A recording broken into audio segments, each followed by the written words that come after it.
இருக்கக்கூடிய பெய்ரா என்ற இந்த அமைப்பு நிறுவனரும் தேசிய தலைவரும் மீண்டும் தேர்ந்தெடுக்கப்பட்டு இன்றைக்கு பொறுப்பேற்றிருக்கக்கூடிய, பதவியேற்றிருக்கக்கூடிய என்று சொல்வதற்கு பதிலாக பொறுப்பேற்றிருக்கக்கூடிய என்று சிறப்பாக அவருடைய வளர்ச்சியிலே கவனம் செலுத்தக்கூடிய ஒரு ஆற்றல் மிகு திருவாளர் டாக்டர் மிக முக்கியமாக ஹென்றி அவர்களே, தேசிய பொதுச் செயலாளர் ரொட்டேரியன் திரு ஜெயச்சந்திரன் அவர்களே, அதே போல விழாவிற்கு தலைமையேற்றிருக்கக்கூடிய தேசிய பொருளாளர் டாக்டர் சந்திரசேகரன் அவர்களே, இந்த நிகழ்ச்சியிலே சிறப்பாக தலைமை சிறப்பு விருந்தினராக உள்ள ஒப்பற்ற கல்வி நிறுவனம், இந்தியாவிலே தலை சிறந்து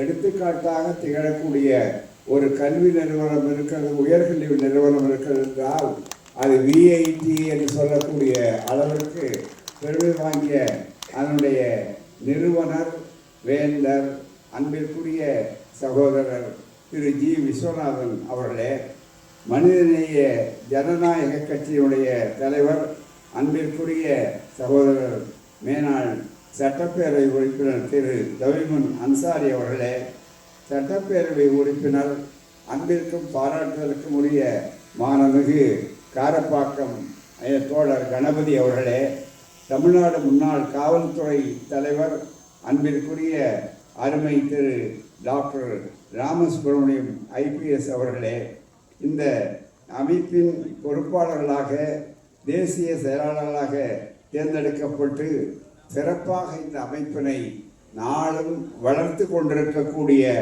அருமை பொறுப்பாளர்கள் திரு கிருஷ்ணகுமார் அவர்களே, திரு செந்தில்குமார் அவர்களே, நரேஷ் அவர்களே மற்றும் புதிய பொறுப்பாளர்களே மற்றும் திரைப்பட இயக்குனர் பேரரசு அவர்களே, கழகத்தினுடைய மாவட்ட தலைவர் வில்வான் அவர்களே, செயலாளர் பார்சாரதி அவர்களே, கழகத்தினுடைய துணை பொதுச் செயலாளர் தோழர் பிரின்ஸ் என்ஆர்எஸ் பெரியார் அவர்களே, இங்கு சிறப்பாக குழுமியுள்ள அனைத்து இந்திய அமைப்பின் சார்பாக இந்த நிகழ்ச்சிக்கு 8வது முறையிலே தேர்ந்தெடுக்கப்பட்டவர்களையும் பாராட்டி 15வது மாநாடாக இதை நடத்தக்கூடிய உங்கள் அனைவருக்கும் நெஞ்சம் நிறைந்த வணக்கத்தையும் வாழ்த்தையும் முதற்கண் தெரிவித்துக் கொள்கிறேன்.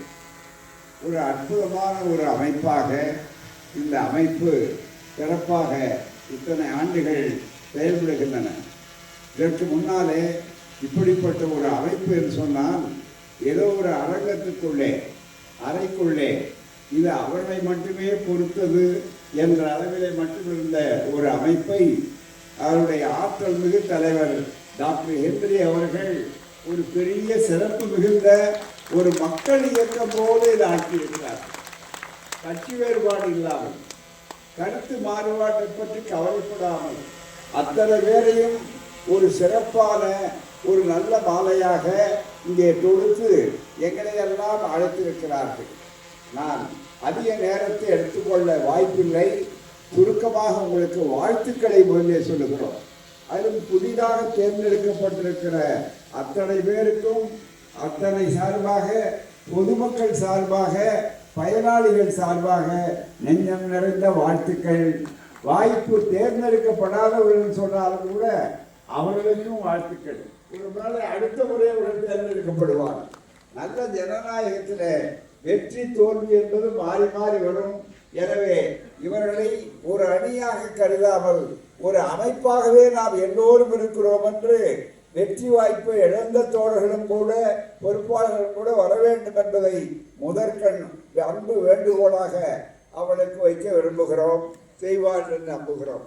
அது நண்பர்களே, பொதுவாக ஒரு இந்த அமைப்பை இத்தனை ஆண்டுகள் கட்டி காத்து கொண்டு வருகிறீர்கள் என்று சொன்னால் அது சாதாரணமானதல்ல. பொதுவாக என்ன நினைப்பார்கள், ரியல் எஸ்டேட் அமைப்பு என்று சொன்னால் அது சம்பந்தப்பட்டவர்கள் மட்டும்தான் அதில் இருப்பார்கள் நினைப்பார்கள். ஆனால் இது பொதுமக்கள் சம்பந்தப்பட்ட, பொது நலம் சம்பந்தப்பட்ட ஒரு பயன் என்பது எல்லோருக்கும் தெரியும்.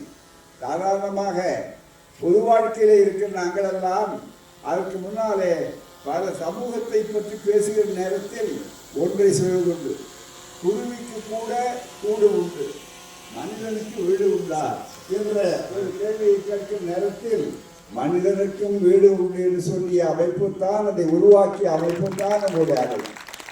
ஆகவே முதற்கனுக்கு நெஞ்சம் நிறைந்த வாழ்த்துக்களை சொல்ல வேண்டும்.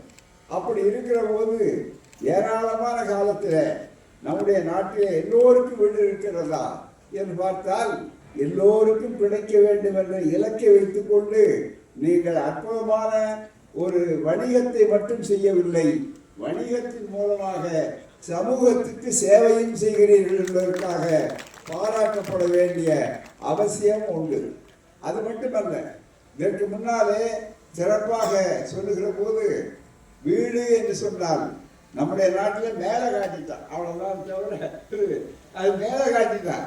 வீடுன்னா அது ஹோம்லெஸ் என்று சொல்லக்கூடிய அளவிற்கு வெளியில வீடு இல்லாதவர்கள் படித்தவர்கள் இங்கே மட்டுமல்ல வெளிநாட்டுக்கு போனாலும் கூட அங்கேயும் ஹோம்லெஸ் என்று சொல்லக்கூடியவர்கள் வீதியிலே படித்திருக்கக்கூடியவர்கள் இருக்கிறார்கள். இங்கே கூட அப்படிப்பட்ட வாய்ப்பு இருக்கிறது என்பதற்காகத்தான் அண்மையில் அவர்கள் சங்கடப்படக்கூடாது என்று மெரினா கடற்கரையை கூட ஏற்பாட்டை செய்து துணை முதல்வர் அவர்கள் அதை திறந்து வைத்த செய்தியை நீங்கள் அறிந்திருப்பீர்கள். அப்படிப்பட்ட ஒரு சூழ்நிலையிலே உங்களுடைய பணி உங்களுடைய ஒரு பக்கத்தில் வாணிபமாக அதை பார்க்காமல் தொண்டரமாக பார்க்க வேண்டிய அவசியம் இருக்கிறது. அதிலும் அந்த பொருள் சொல்லும் போது இந்த வீடுன்னு மேலே காட்டின போது அறம் பொருள் இன்பம் வீடு என்று சொன்னாங்க. அதுக்கு ஒரு புது பொருள் சொல்லலாம். இப்போ வழக்கமான சொல் மேலே காட்டி கொண்டிருப்பதை விட புதுப்பொருள் சொல்லலாம்.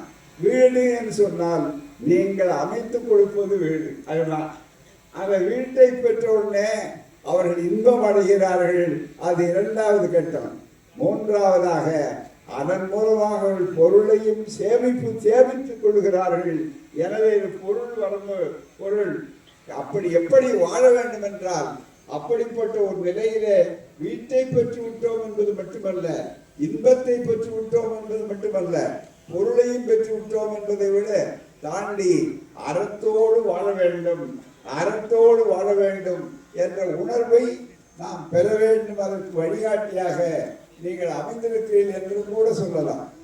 அறம் என்பது ஏதோ தர்மம் செய்ய வேண்டும் என்ற பழைய பொருளில் நினைக்காது.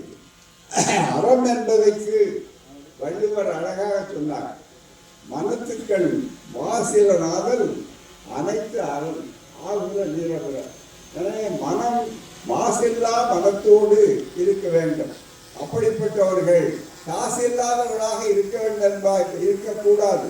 எனவே நான் பொருள் அவருடைய உழைப்பினாலே வருகிறது என்று சொல்லும்போது இது வைத்தீர்கள். அந்த வகையிலே பார்க்கும்போது நீங்கள் சேமிப்புக்கு ஊக்கம் கொடுக்கின்ற ஒரு நல்ல அமைப்பாக இந்த அமைப்பு சிறப்பாக இந்த தொழில் அதற்கு அமைப்பாக இருப்பது வரவேற்க தகுந்தது.